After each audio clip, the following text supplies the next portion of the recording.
Assalamualaikum warahmatullahi wabarakatuh. Hai Rio Hotspot Lovers, balik lagi di Rio Hotspot Channel. Oke, di segmen kali ini kita akan sedikit bedah masalah Kongres luar biasa PSSI yang telah diselenggarakan ya. Ya, meskipun ada sedikit kisruh, dan emang ini udah biasa terjadi. Karena ya kita tahu KLB PSSI ini syarat dengan kecurangan dan juga politik-politik tertentu ya. Nah, hasil ini akan mempengaruhi sepak bola Indonesia, mempengaruhi liga, dan juga mempengaruhi tim-tim yang sedang bersaing di jalur juara maupun yang ada di papan bawah. Kenapa seperti itu? Kita akan bedah sama-sama di channel ini ya.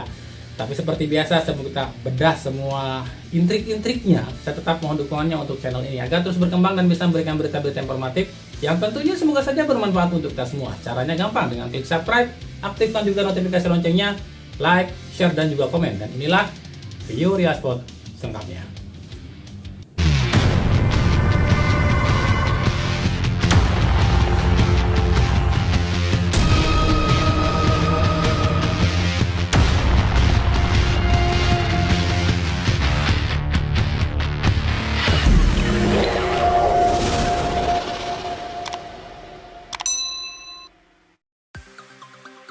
Kongres PSSI 2023 akhirnya resmi digelar pada Kamis 16 Februari 2023 di Hotel Hilton Shangri-La, Jakarta.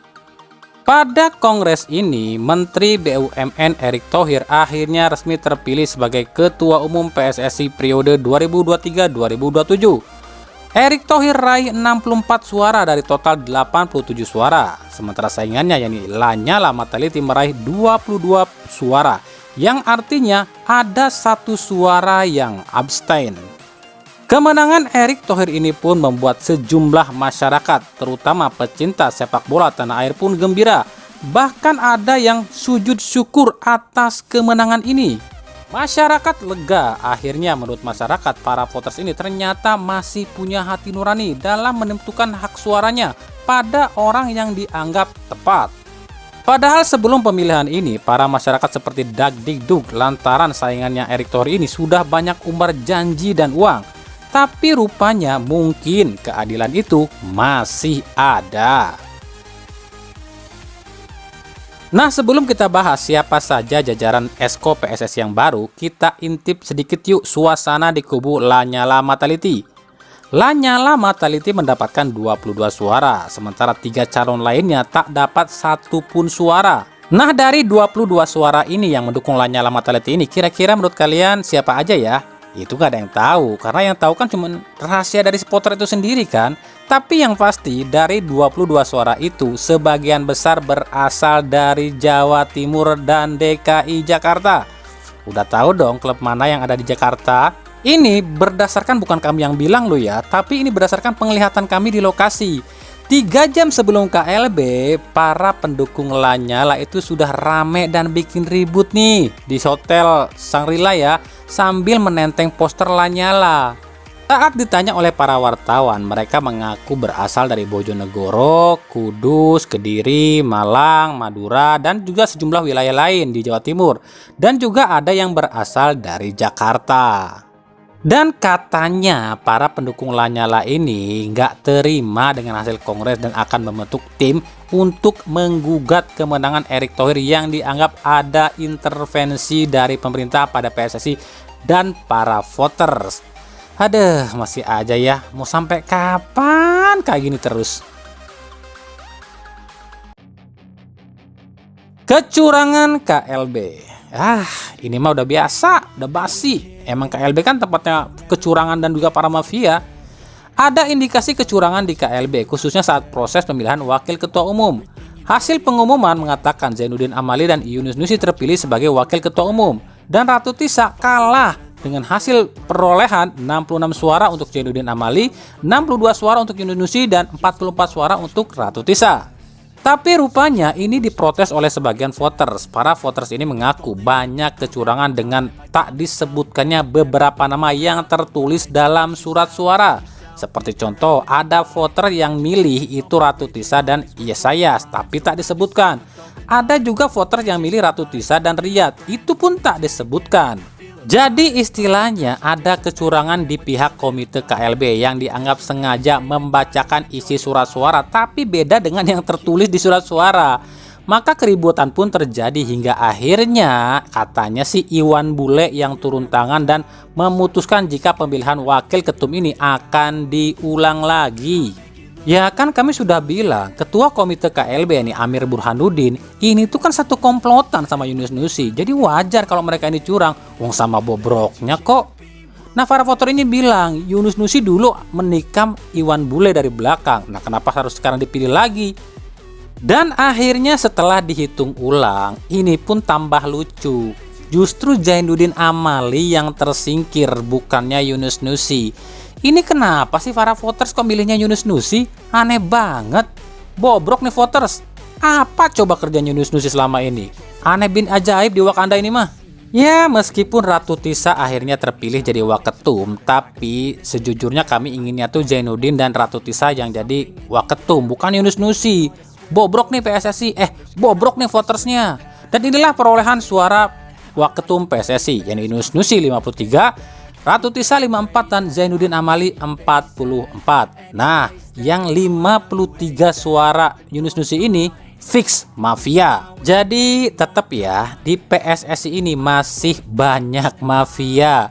Ya emang susah sih kalau masih ada yang namanya voters dan wajah lama. Mau siapapun ketumnya, pada baik, sulit. Tapi akhirnya Yunus Nusi mengundurkan diri dari wakil ketum PSSI dan digantikan oleh Zainuddin Amali. Belum tahu apa alasan sebenarnya Yunus Nusi mundur dari waketum PSSI. Tapi katanya ini ada rasa tak enak pada Menpora yang gagal terpilih jadi waketum PSSI. Lalu apakah dengan mundurnya Yunus Nusi ini masalah sepak bola kita akan selesai? Ya semoga saja. Tapi kayaknya sih masih sulit ya. Tapi kita lihat nanti. Dan inilah susunan lengkap pengurus PSSI periode 2023-2027. Lalu yang jadi pertanyaan, apa yang akan dilakukan Erick Thohir dan jajarannya selanjutnya? Apakah ada keinginan masyarakat yang akan dipenuhi?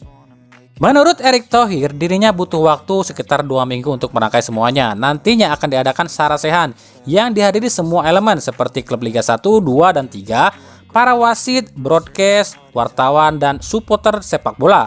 Dan nantinya para undangan ini akan diberikan kamar-kamar tersendiri untuk mendiskusikan apa yang harus dilakukan. Tentunya keinginan utama para insan sepak bola ya cuma 2. Yang pertama, liga yang beres dan bersih dan lancar, serta masalah perwasitan, terutama VAR. Nah ini pun katanya akan dibahas ya dengan jajaran Esko yang baru. Jadi ya sabar aja dulu deh. Intinya kalau peraturan PSSI yang baru belum disahkan atau belum terbit, ya harap tahan emosi aja kalau masih lihat ada wasit yang kontroversi. Nah kalau nanti peraturannya udah terbit dan ternyata masih ada kontroversi wasit, baru kita demo lagi, ya nggak? Salah satu program Erick Thohir adalah segera lanjutkan Liga 3 dan 2, yang artinya jika benar Liga 3 dan 2 dilanjutkan, otomatis Liga 1 akan ada degradasi. Ini tentu akan membuat tim-tim papan bawah ketar-ketir, apalagi Liga 1 tinggal tersisa 10-11 laga lagi. Dan jika Erick Thohir tak segera hadirkan VAR di Liga 1, maka wassalam, tamat sudah Persib. Loh, kok Persib yang tamat? Bukannya ada 2 tim lagi yang bersaing? Memang ada 2 tim lagi yang bersaing jadi juara, tapi posisi mereka ada di atas Persib, dan Persib masih harus melawan 3 tim terbawah saat ini, yakni Rans, Persikabo, dan Persik Kediri. Belum lagi dengan Barito dan Bayangkara yang harus dilawan oleh Persib, dan mereka semua ada di bawah. Apalagi jika benar Liga 1 ada degradasi lagi, otomatis yang lolos ke AFC tahun depan itu pasti kembali ke awal lagi, yakni Bali United, Persib, dan Bayangkara. Jika tak dirubah lagi, ya tetap. Jika tak dirubah ya yang otomatis lolos berarti Bali United dan melawan pemenang musim ini, yang artinya ini bahaya.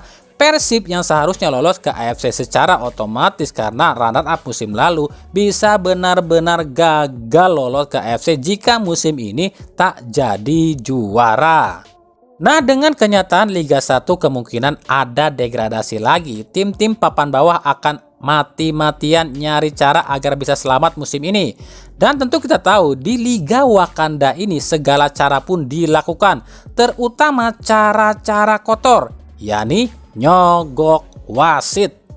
Dan ini yang paling berbahaya, karena di liga kita yang paling bahaya cuma dua, yakni federasi dan wasit. Makanya kita akan lihat nih, apakah secepatnya VAR akan dihadirkan di Liga 1 atau tidak.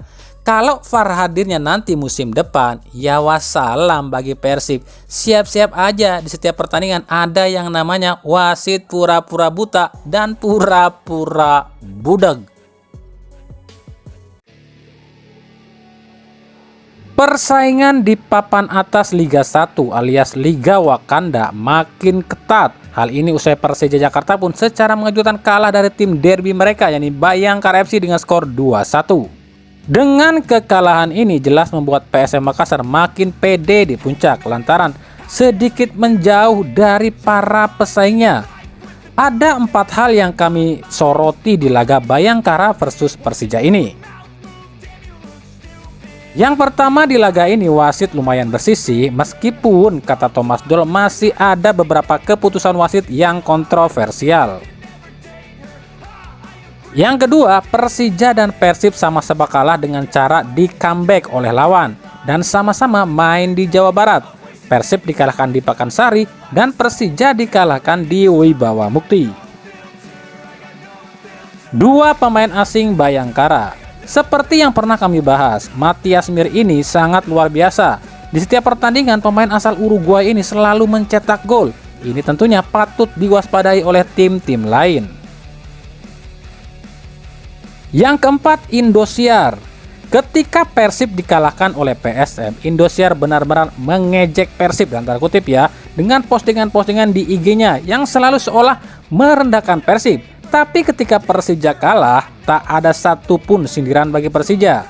Aduh, ketahuan banget nih admin Indosiar Jackmania sejati. Oke, itulah sedikit pembahasan kita tentang KLB PSSI dengan segala intrik-intriknya dan juga pengaruhnya pada sepak bola Indonesia ya.